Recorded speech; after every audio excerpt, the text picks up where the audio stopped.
क्या आप जानते हैं कि श्रीमद् भागवत की शुरुआत एक श्राप से हुई थी? यदि राजा परीक्षित को श्राप ना मिलता तो सुखदेव जी द्वारा उनके अंतिम 7 दिनों में श्रीमद् भागवत का जो दिव्य उपदेश हुआ वह प्रसंग उसी प्रकार प्रकट नहीं होता। राजा परीक्षित अर्जुन के पुत्र अभिमन्यु और उत्तरा के पुत्र थे। जब वे अपनी माता के गर्भ में थे तब स्वयं भगवान श्री कृष्ण ने उन्हें अश्वत्थामा के ब्रह्मास्त्र से बचाया था। बड़े होकर वे धन प्रिय और भगवान के महान भक्त बने। एक दिन शिकार करते करते वे जंगल में बहुत थक गए और उन्हें तेज प्यास लगी। तभी उन्हें शमीक ऋषि का आश्रम दिखाई दिया। राजा ने पानी मांगा लेकिन ऋषि गहरी समाधि में थे। उन्हें राजा के आने का भी पता नहीं चला। राजा को लगा कि उनका अपमान किया गया है। क्षणिक क्रोध में उन्होंने पास पड़ा एक मरा हुआ सांप उठाया और ऋषि के गले में डाल दिया, लेकिन वहां से जाते ही उन्हें अपनी भूल का एहसास हुआ। कुछ देर बाद ऋषि के पुत्र श्रृंगी को यह घटना पता चली। क्रोध में उन्होंने श्राप दिया, आज से 7वें दिन तक्षक नाग के डसने से उस राजा की मृत्यु होगी। तब शमीक ऋषि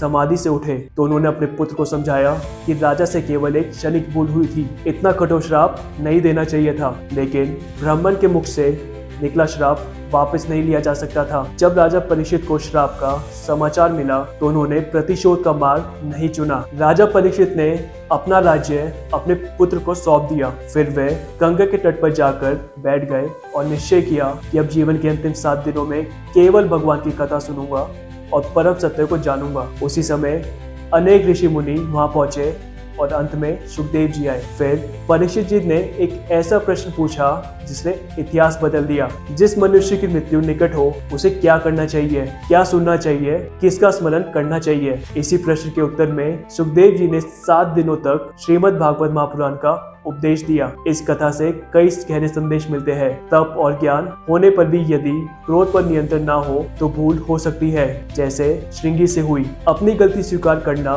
महानता का लक्षण है, जैसे राजा परीक्षित ने किया। मृत्यु निश्चित है, इसलिए जीवन का सर्वोच्च लक्ष्य भगवान का स्मरण और भक्ति होना चाहिए।